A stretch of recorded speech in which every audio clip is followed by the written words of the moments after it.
All right, guys. Hey, 11.3 volumes of pyramids and cones. Hey, I did an introduction for this whole thing on a Google form that is on Google Classroom that tells you exactly why. Well, hopefully it hints at why the formula works. So I'm not going to answer that question here today. You guys are going to answer that by making sure you do that video ahead of time. But anyway, the volume of a pyramid, we'll get right into it here. Volume is equal to, of a pyramid now. We're moving from prisms to pyramid.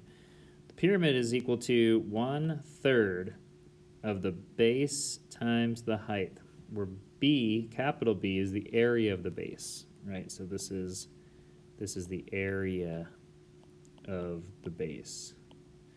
And the height is the height of the pyramid that is considered like an altitude. So this would be like the height at a 90-degree angle from the base, right? So this is like an altitude. Okay, so why this works, again, I encourage you to watch the video. I'm going to skip through that. And then we're going to just put it to practice. So let's do that for example 1. For example 1, and this is your note sheet, by the way, so you guys can just fill this out along with me. For this guy, what they want us to do in example 1A is they want us to find the volume of this pyramid. This pyramid, we first need to find the base surface area of. Then we can use our height of 5, that's our h, right, in order to figure this out. Well, actually, what's nice about this is, look, they gave us capital B. Man, that was nice of them. So they actually already determined. So don't try to figure out the base area, because they gave it to you. They gave you capital B. So all they want you to do for this one is take, they want you to take 1/3 times 22, which is the base area, times the height, which is 5. So I'm going to actually put 5 in there. Okay, so when you do that out, you get, 22 times 5.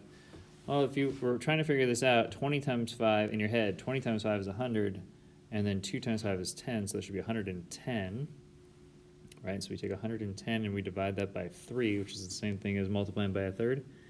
So it's 100, this is the same thing as 110 divided by 3, which is equal to 36.7, approximately, centimeters cubed. Okay, so that's example 1A. Let's see if they get a little harder than that with 1B. So for 1B, okay, so we know that it's important to just be able to look at this and identify some things. This should be identifiable as the height. So this equals h. So I know I'm going to have 1/3 the base area times 14. So let's try to find out what B is, right? So the B is the base area of this thing. The base area is a triangle, and I know my base and my height of my triangle. Okay, so the area of a triangle is equal to 1/2 base times height. I know my base of my triangle, I know my height. So it'll be equal to 15 times 6 divided by 2. Again, it's the same thing as taking a half. 15 times 6 is going to give us 90. 90 divided by 2 is going to give us 45. So the base area is equal to 45. And that's like the same thing as like a capital B, right? Capital B is 45. Okay, so now I'm going to plug that in. So I have 1/3 times 45 times 14. Okay, 45 times 14 is equal to 630. Take that and divide that by 3. Same thing as multiplying by 1/3, by the way. So divide that by 3, we get 210 feet cubed. So the volume of this thing is 210 feet cubed. All right, so that's example 1, A and B.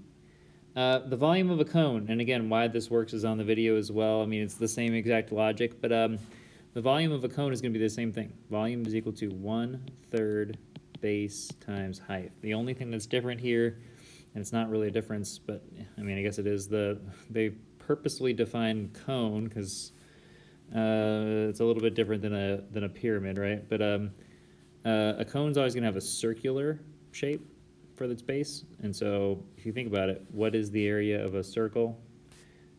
It's pi r squared, right? So we're just going to replace b with pi r squared, right? So it's 1 1/3 pi r squared, that's our base area, times our height. Okay, that's the volume of a cone. So let's do that for 2a here. On 2a, we need to know the height of that thing from peak to base at a right angle, which we do. Okay, so the height is equal to 7, and we need to know r. R is 3 in this case. Okay, so r is equal to 3. And then it's just a matter of plugging those two things in to our equation. So we have 1/3 pi times 3 squared times 7. Okay, so let's do this one out here. This thing simplifies to 9 pi over 3, right? 1/3 times 9 pi. This is 9 pi over 3. So I'm going to simplify that. So it's the same thing as 3 pi, right? So this whole thing simplifies to 3 pi times 7, right? That never went anywhere, which is equal to 21 pi. And I think they want you guys to actually do the math out. So we'll take 21 and we'll multiply that by pi. And we get 65.97. So if we round to the nearest tenth, we actually get 66.0 feet cubed. All right, and the same thing holds true for 2b. 2b, our radius equals 8, and our height equals 15. So we're just going to plug it in. 1/3 pi 8 squared times 15.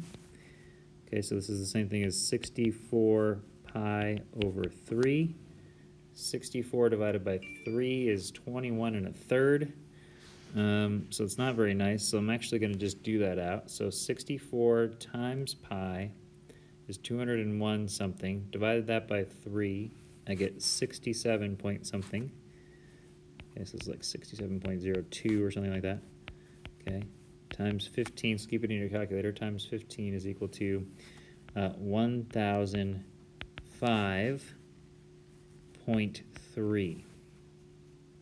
Okay, so the answer to this is 1005.3 centimeters cubed. And then the last little bit here is just a review of everything we kind of covered in the last two sections. So the prism was volume equals base times height, where B, the base that we're talking about there is base area times height, I should say. Same thing with the cylinder, same exact thing, but we can replace our base here because it's a circle with pi r squared, right? So same equation. And then here, for pyramids and cones, it's the same equation as well. 1/3 base area times height. And then for a cone, it can be specifically organized by saying 1/3 pi r squared, because pi r squared again is equal to the base area of any cone that has a circle, right? So anyways, guys, that's it for today. Hopefully this is helpful. You can do the homework sheet that is posted, and we'll catch you guys next time.